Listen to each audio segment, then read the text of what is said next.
House of the Dragon, the Rogue Prince. The Rogue Prince, or A King's Brother, chronicles the evolving relationship between Viserys and his brother Prince Daemon, and the king's plan for succession to his daughter from his first marriage, even though he has a son from his second marriage, which cements a rivalry within the Targaryens that plays out in The Princess and the Queen. Princess Rhaenyra dives deep into the prophecies about House Targaryen while confronting a realm that resists the idea of a woman on the Iron Throne, and Prince Daemon, embittered over being passed over as the heir to Westeros, prepares to go to war. Here are my top 10 scenes in this week's installment of House of Dragon entitled The Rogue Prince. Number 10. The Plan. During the small council, the king and his subjects are discussing what to do in Stepstones. Princess Rhaenyra offers a solution. She suggests that the king send his dragon riders to the Stepstones to end the conflict once and for all. You have dragon riders, father. Send us. Her suggestion is quickly dismissed by the king because she is a woman. But Lord Corlys made a statement about her plan that most kings would have taken offense to. At least the princess has a plan. Did Lord Corlys Velaryon cross the line when he made the statement, "At least the princess has a plan"? Number 9. Daemon Targaryen talks with Mysaria. After his altercation with Otto Hightower, Daemon meets Mysaria back in their quarters. Mysaria is upset to learn that Daemon has been lying about their relationship together. This is why we learn that she has no knowledge of her fake pregnancy and marriage proposal. Obviously, this hurts her because she has developed feelings for Daemon. She's also concerned for her life. Daemon is protected by the king because he is his brother, but she is not protected should the throne decide to behead her because of Daemon's lies. Number 8. Reverse psychology. The king is holding a very small council to help him make the decision on whether or not to marry his younger cousin, Princess Lena. She is 12. She will mature.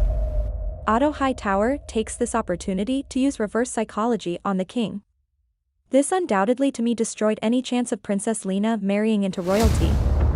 The fact that the princess is very young, She is 12. coupled with Otto basically telling the king that he shouldn't marry for duty, but for love instead, has helped King Viserys make up his mind once and for all. Number 7. The Order of Things, Princess Rhaenyra Targaryen versus Princess Rhaenys Targaryen. This verbal exchange between the two princesses is legendary. Princess Rhaenys is giving her younger cousin a lesson in the Order of Things. Because that is the order of things.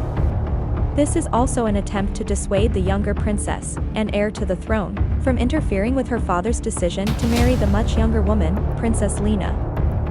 It is quite entertaining the way the two princesses attempt to put each other in their respective place. They denied you, Princess Rhaenys. The queen who never was. But they bent the knee to me and called me heir to the throne. Do you remind your father's men of that as you carry their cups? So who do you think came out on top in this discussion? Number 6. Unlikely allies.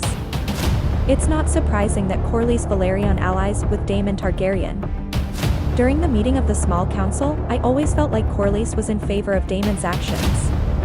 This appears to be Corlys' best course of action if he is going to have a path to the Iron Throne. The king's decision to marry Alicent cuts off this path for Corlys, which means he has to forge a new one. According to the book, it worked. Daemon does marry Corlys' daughter Princess Lena, and they eventually have 2 children. Number 5. Poor timing. King Viserys did 2 things wrong here.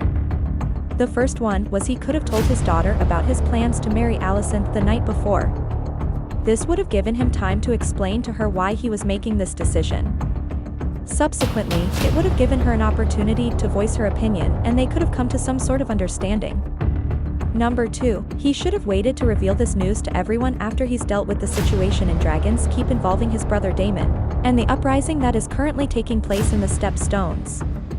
This would have assured the alliance with Corlys Velaryon until the matter was resolved. Number 4. The Stepstones. In the opening scene, we finally get a closer look at the Stepstones, ruled by Kragas Drahar, also known as the Crab Feeder, a Myrish Prince Admiral of the Triarchy. Here we get our first detailed look at the Stepstones, which is quite jarring. We no longer have to use our imaginations as to what it would look like to see crabs feed on human flesh. I have a feeling that the battle here will be one of the great wars in the House of Dragon. What do you think? Number 3. Otto Hightower, the Hand of the King, urges his daughter Alicent to sleep with the king tonight. He is well aware that King Viserys is considering marrying the young Princess Lena and needs to secure his place in the realm. As most fathers today wouldn't think of doing such a horrific thing, this appears to be common practice in the Westeros universe. Would you offer your daughter to the king if you were in Otto's shoes? Number 2. Princess Rhaenys and Lord Corlys offer their daughter, Princess Lena Velaryon, to the king in marriage. Even though this is customary in Westeros for older men to marry very young women, this makes the king extremely uneasy. Take a listen. What's to miss like? She is 12. The fact that King Viserys is reluctant to marry someone who is 12 years old illustrates to me that he is a noble and just king. I also believe that he has begun to develop feelings for Alicent. Would you offer your 12-year-old daughter to the king to secure a line to the throne? Number 1. Otto vs. Daemon. King Viserys was headed to Dragonstone to deal with his brother Daemon. But Otto, the Hand of the King, volunteers to go to Dragonstone and deal with Daemon himself. The two men met on the Great Wall with their soldiers in tow. This is a very intense scene. Also, it was about to escalate into an all-out battle until Daemon produces the Caraxes, the dragon he stole. Otto reluctantly stands down. All of you, sheathe the fucking steel. As he knew he and his soldiers did not stand a chance against Daemon's forces and a full-grown dragon.